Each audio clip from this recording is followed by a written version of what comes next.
so'rayapti. Shu taroqda tarashni bilishmayapti ekan. Asosiy bunaqa taroq bo'ladi. Bitta taroq olinadi. Sopini 2 metr qilib olinadi. 2 metr qilib olishdan sababi bunday qilib qonningizga qo'yganingizda bemalol o'zi yuraveradi. Agar kalta bo'lsa, bundaroq bo'lsa qiyin bo'ladi. Shuning uchun 2 metr qilib olinadi. Endi mana bu out qismidan boshlab turib yuramiz mana taroqda. Yuriladi. Sentrgacha kelinadi.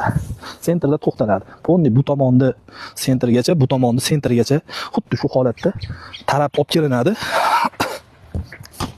Mana bunday qilib. Faqat sentrgacha, u tomonda ham sentrgacha qilinadi. Endi shunaqa qilib bo'lingandan keyin stadionimiz ancha yumshaydi, xudo xolasa, yaxshilashadi. Endi ko'p stadionlarda mana bu chekkaga rezinka ko'payib ketib, qop-qora bo'ladi-da, o'rta yashil holat. Rezinka ko'rinmaydigan holatda bo'ladi. Endi bu tomonda rezinka ko'payib ketganda rezinkani o'rta qismiga olib borish kerak. Sababiki betlari kam o'yin bo'lgani, o'rtada ko'p harakat bo'lgani hisobiga ko'p joylarda o'rtalari yitilib, rezinka yo'q bo'lib ketgandan keyin o'rtalari yitilib, toshlari chiqib ketib qoladi. Endi rezinkani qanaqa qilib olib borish kerak? Mana shunday qilib shipiriladi.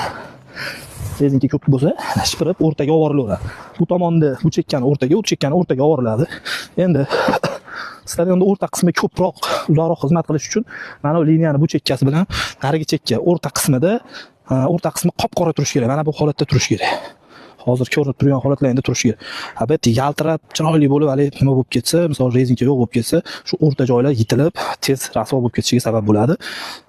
Bittadan taroq olasizlar, taroq sotuvda bor, murojaat qilishlaring mumkin. Sog' bo'linglar, salomat bo'linglar.